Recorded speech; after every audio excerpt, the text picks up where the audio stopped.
మీరు చూస్తున్న ఈ వెంచర్ కొంగగూడ విలేజ్ కొత్తూరు లిమిట్స్లో ఉంది. ఇది 7.5 ఎకరాల్లో ఉంది. ఈ వెంచర్లో 150 గజాలు, 200 గజాలు, 400 గజాలు ఇలా డిఫరెంట్ సైజెస్లో అప్ టు 1000 స్క్వేర్ యార్డ్స్ వరకు మీరు ఇన్వెస్ట్ చేయవచ్చు. ఇది టోటల్ 7.5 ఏకర్స్లో ఉంది అండ్ ఇంకా ఇది ఎక్స్టెన్షన్ 50 ఏకర్స్ వరకు అయ్యే స్కోప్ ఉంది. ఈ వెంచర్లో ప్రైస్ జస్ట్ 15,000 చెప్తున్నారు. ఇది DTCP and RERA approved and కొత్త జీవో ప్రకారం ఇది హెచ్ఎండిఏ పరిధిలోకి వచ్చింది. సో ఇది ఫైనల్ లేఅవుట్ హెచ్ఎండిఏ ద్వారా వస్తుంది కాబట్టి ఇది హెచ్ఎండిఏ లేఅవుటే అని చెప్పొచ్చు. ఈ వెంచర్కి జస్ట్ 1 కిలోమీటర్ డిస్టెన్స్లో ప్రపోజ్డ్ రీజనల్ రింగ్ రోడ్ రాబోతుంది అండ్ ఇక్కడ నుంచి హైటెక్ సిటీకి మీరు 30 నిమిషాల్లో వెళ్ళిపోవచ్చు. అలాగే 15 నిమిషాల్లో ఎయిర్పోర్ట్ కూడా రీచ్ అవ్వచ్చు. ఇది ప్రపోజ్డ్ మెట్రో స్టేషన్కి జస్ట్ 5 మినిట్స్ దూరంలో మాత్రమే ఉంది.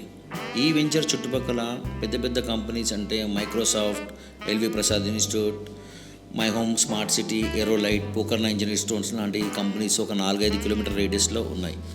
అంతేకాకుండా ఈ వెంచర్లో చాలా ప్రీమియం అమ్యూనిటీస్ ప్రొవైడ్ చేస్తున్నారు. లైక్ ఒక club house, internal CC roads, electricity with LED street lights, underground drainage system, water sump, water lines connection to each individual plot and 24/7 security provide చేస్తున్నాం.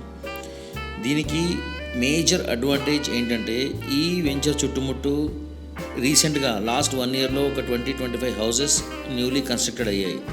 సో పాపులేషన్ అంతా ఇక్కడ shift అవుతుంది, అంటే కొత్త community create కాబోతుంది. ఈ వెంచర్కి ఉన్న ఇంకొక అడ్వాంటేజ్ ఏంటంటే అఫ్జల్గంజ్ నుంచి మెహదీపట్నం నుంచి ప్రతి 15 నిమిషాలకు ఒక ఆర్టీసీ బస్ రావడం అనేది మేజర్ అడ్వాంటేజ్. ఎందుకు అంటే మన ఇంట్లో ఎవరైనా సీనియర్ సిటిజన్స్ ఉంటే వాళ్ళు మన ద్వారా రావడం అన్నిసార్లు కుదరదు. సో వాళ్ళు డైరెక్ట్ అక్కడ బస్ ఎక్కారంటే మన వెంచర్ ముందే బస్ స్టాప్ ఉంది. సో మీరు ప్రశాంతంగా ఇల్లు కట్టుకొని ఇక్కడ మీ ఆఫీసెస్కి వెళ్ళొచ్చు ఇక్కడ నుంచి. అంతేకాకుండా మీరు తీసుకునే ప్లాట్ పైన మీకు బ్యాంక్ లోన్ కావాలంటే 80% వరకు మేము లోన్ ప్రొవైడ్ చేస్తాం. సో ఇంకా ఇన్ఫర్మేషన్ ఏదైనా కావాలంటే స్క్రీన్ పైన కనిపించే నెంబర్కి కాల్ చేయండి.